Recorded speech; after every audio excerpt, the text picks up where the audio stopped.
warahmatullahi wabarakatuh. Allahu Akbar, Allahu Akbar, Allahu Akbar. La ilaha illallah wallahu akbar. Allahu Akbar walillahil hamd. Innal hamdalillah nahmaduhu wa nasta'inuhu wa nastaghfiruh wa na'udzu billahi min syururi anfusina wa min sayyiati a'malina. May yahdihillahu fahuwal muhtadi wa may yudlil falan tajida lahu waliyyan mursyida. Asyhadu an la ilaha illallah wahdahu la syarikalah yaqulul haqq wa huwa yahdis sabil wa asyhadu anna sayyidana wa nabiyyana wa qaidana wa muallimana wa habibana wa qurra'ina Muhammadar Rasulullah ballagha risalah wa adal amanah wa nasahal ummah wa kasyafal ghummah wa jahada fillahi haqqa jihadih wa salli wa sallim wa barik ala Muhammad wa alihi washabihi ajmain. Amma ba'd. Saudaraku kaum muslimin dan muslimat, kaum mukminin dan mukminat yang dimuliakan Allah, yang saya cintai dan saya hormati. Kemarin tanggal 9 Dzulhijjah, jutaan hujjaj dari seluruh penjuru dunia yang menunaikan ibadah haji telah menyelesaikan wukuf di Arafah sebagai inti ibadah haji. Sesuai hadis Nabi, Al-Hajju Arafah. Hari ini 10 Dzulhijjah, seluruh kaum muslimin di muka bumi merayakan kemenangan dengan mendengungkan takbir, tahlil, tahmid, tasbih, serta mendoakan agar kiranya ibadah haji mereka menjadi haji yang mabrur, sa'yun yang masykur, amal soleh mereka menjadi amal soleh yang makbul, tijarah mereka lan tabur, usaha mereka tidak merugi. Allahu Akbar, Allahu Akbar, Allahu Akbar walillahil hamd. Setiap kali kita merayakan hari raya Idul Adha, kita selalu menyegarkan ingatan kita bahwa Nabi Ibrahim alaihissalam adalah bapak tauhid. Dalam bahasa asing disebut sebagai the patriarch of monotheism. Agama Yahudi, agama Nasrani, dan agama Islam merupakan satu rangkaian kesatuan dari milah Ibrahim atau tradisi keagamaan yang berintikan pada tauhid sesuai firman Allah dalam Ali Imran ayat 84. Qul amanna billah wa ma unzila alaina wa ma unzila ala Ibrahim wa Ismaila wa Ishaq wa Yaquba wal asbati wa ma utiya Musa wa Isa wa nabiyyuna min rabbihim la nufarriqu baina ahadin minhum wa nahnu lahu muslimun. Katakanlah Muhammad, kami beriman kepada Allah dan pada apa yang diturunkan pada kami dan apa yang diturunkan pada Ibrahim, Ismail, Ishak, Yakub dan pada anak-anak cucunya, dan pada apa yang diturunkan pada Musa, Isa dan para nabi dari Tuhan mereka. Kami tidak membeda-bedakan seorang pun di antara mereka, hanya kepada Allah saja kami berserah diri. Allahu Akbar walillahil hamd.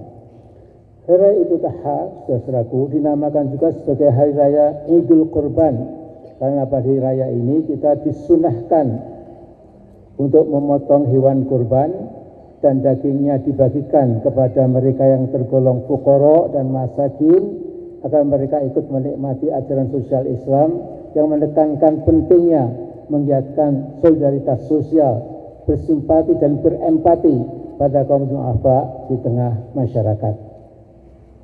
Memotong hewan kurban dimaksudkan sebagai simbol kita meneladani Nabi Ibrahim yang telah membuktikan kepada Allah, yang telah menguji keimanan Ibrahim yang patuh tunduk serta kepada Allah SWT. Jadi ketundukan Nabi Ibrahim itu kita kalau bisa kita teladani, karena beliau alaihissalam itu membuktikan kepatuhan yang luar biasa total kepada Allah Subhanahu wa taala.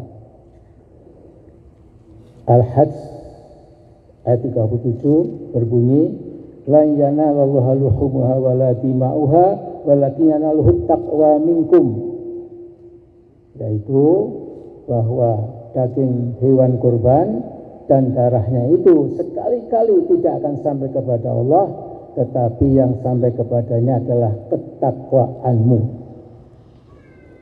Saudaraku, sesungguhnya ajaran yang bisa kita petik adalah betapa pentingnya kaum beriman semampang masih hidup di dunia yang fana ini bersedia untuk berkorban setiap saat dalam kehidupannya. Allahu Akbar, Allahu Akbar, Allahu Akbar, la ilaha illallah, Allahu Akbar, Allahu Akbar, lillahil hamd. Sementara itu, kaum muslimin dan muslimat yang berbahagia, kita diingatkan oleh Al-Quran bahwa dalam kitab Taurat, kitab Injil, dan kitab Quran, perintah jihad merupakan perintah Allah Subhanahu wa Ta'ala. Jadi saya baca surat Taubah ayat 111 berbunyi, Innallaha ashtara minal mu'minina anfusahum wa amwalahum bi anna lahumul jannah yuqatiluna fi sabilillahi fayaqtuluna wa yuqtalun wa'dan 'alaihi haqqan fit Taurati wal Injili wal Qur'an wa man awfa bi'ahdihi minallah fastabshiru bi'ahdikumul ladzi bay'atum bih wa dzalika huwal fawzul 'adzim. Kemudian dilanjutkan at-taibun al-abidun al-hamidun as-saihun ar-rafi'un as-sajidun al-amirun bil ma'ruf wan nahyu 'anil munkar wal hafizuna li hududillah wa basyiril mu'minin. Jadi tadi imam kita membaca ayat lain, tetapi yang gongnya adalah wa basyiril mu'minin, berita gembira ini kepada segenap kaum beriman. Nah, saudaraku jamaah yang saya muliakan, kaum muslimin, muslimat, mukminin, mukminat, maka kita sesungguhnya punya dua uswah hasanah.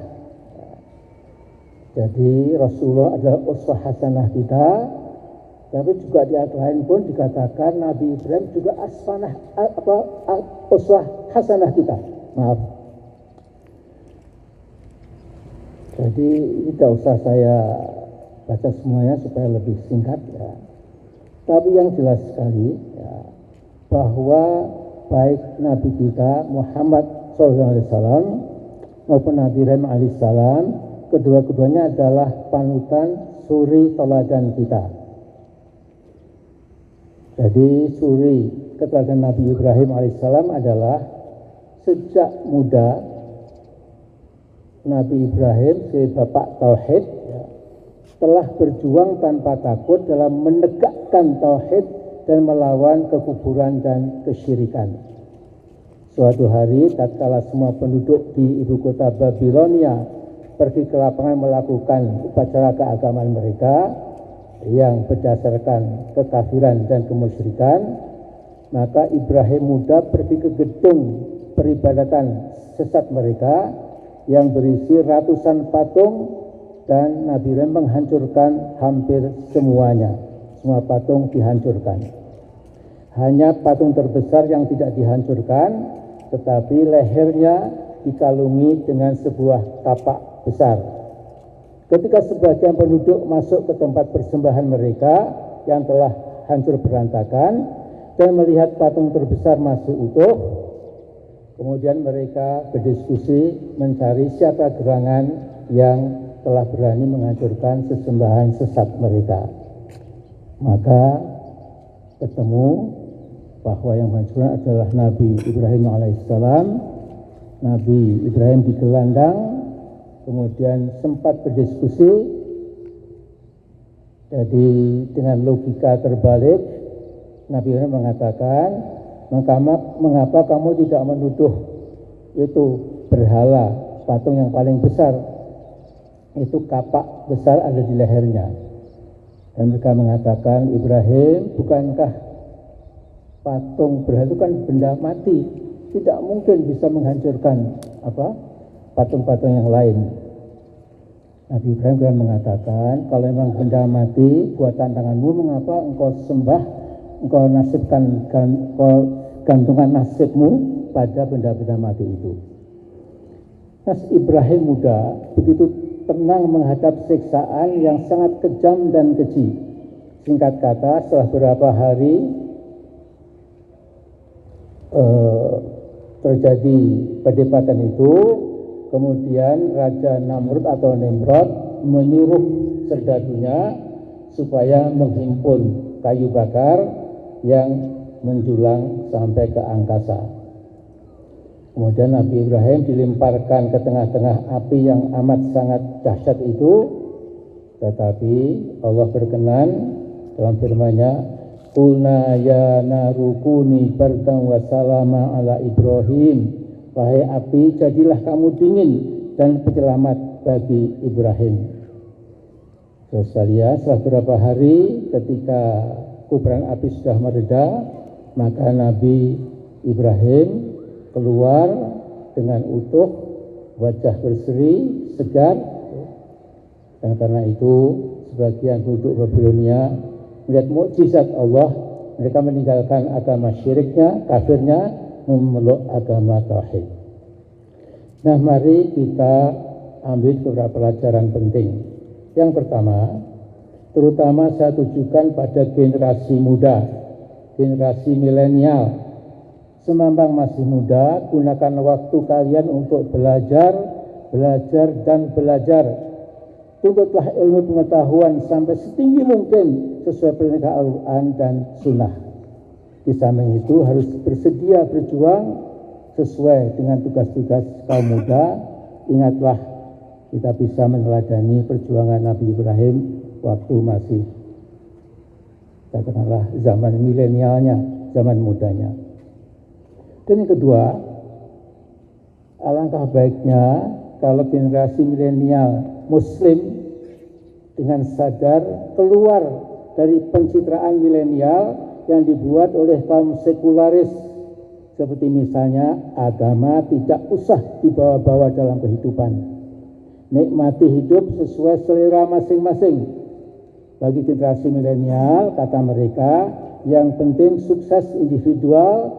Kalau bisa cepat kaya dengan cara apapun, mengapa tidak? Kejarlah status fame, keterkenalan, popularitas, lebih cepat, lebih bagus, dan serba sukses duniawi yang sesungguhnya menipu dan menyesatkan.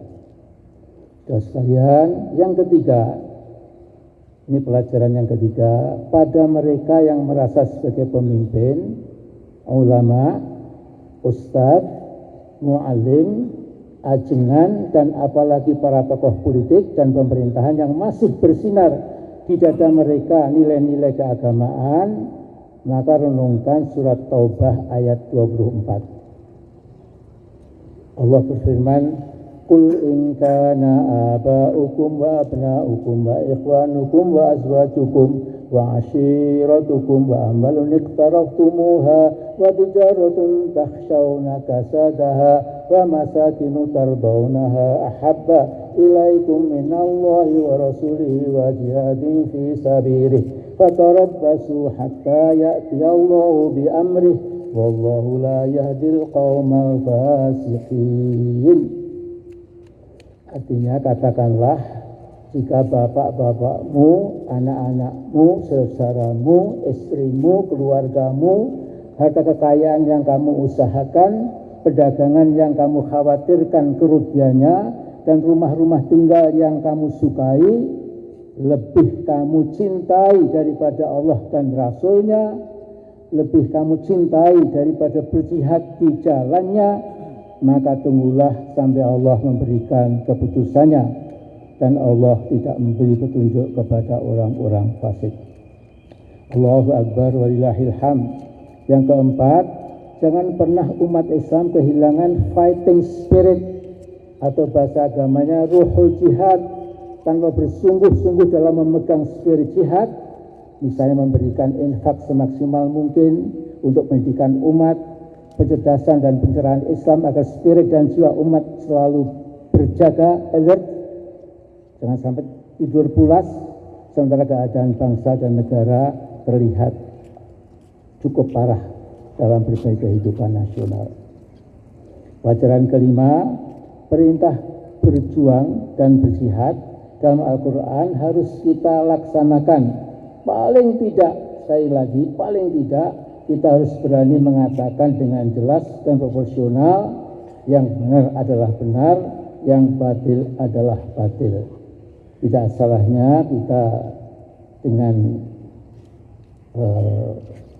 imbauan yang santun, ya, tetap pemerintah kita tetap memegang teguh Pancasila, Undang-Undang Dasar 1945, Bhinneka Tunggal Ika, dan jangan saya berbuat zalim pada rakyat sendiri. Saudaraku, yang keenam, teman-teman yang sedang dititipi secuil kekuasaan dari Allah SWT, maka tumbuhkan spirit kemandirian, rasa percaya diri yang kuat dan berani melawan tekanan, lilitan, tindasan, melawan kekuatan-kekuatan asing yang terus tanpa kenal lelah menggubet dan melilit bangsa kita. Allahu Akbar, Allahu Akbar, Allahu Akbar, walillahil hamd. Ketujuh, tokoh-tokoh yang kebetulan sekarang sedang berkuasa, berhentilah menjadi pelayan atau klien yang begitu patuh, taat, dan tunduk pada kekuatan asing yang jelas-jelas punya rencana jahat buat Indonesia. Ini proses itu sudah berlangsung dan nampaknya makin lama akan makin berat buat bangsa Indonesia untuk mengenyahkannya. Allahu Akbar, walillahil hamd.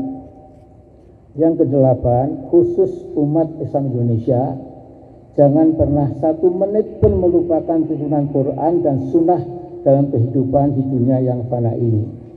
Kedelapan, waspadai usaha-usaha pecah belah terhadap umat Islam Indonesia yang dilancarkan oleh kaum Islamofobia. Mereka selalu berusaha memperlama kehidupan umat Islam Indonesia di segala bidang.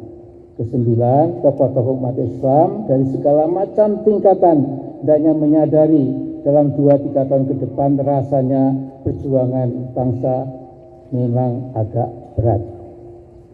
Nah, terakhir dalam konteks inilah kita semuanya selalu mohon pertolongan kepada Allah.